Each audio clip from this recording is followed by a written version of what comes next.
روحانیت و مرجعیت امروز حالش اینه و مرکز اغلب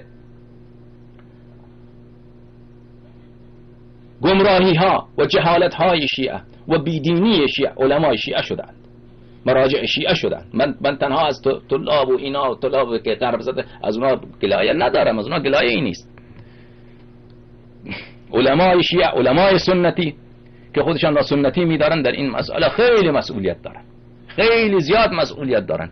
اون قدر که این آقایون مصلحت بیت خود، مصلحت مرجعیت خود را می اندیشن، 100% آیا به فکر ولایت امیر المؤمنین علیه الصلاة و السلام و ولایت ائمه اطهار علیهم الصلاة و السلام هستن؟ کلا و ابدا نیستن، کلا و ابدا نیستن.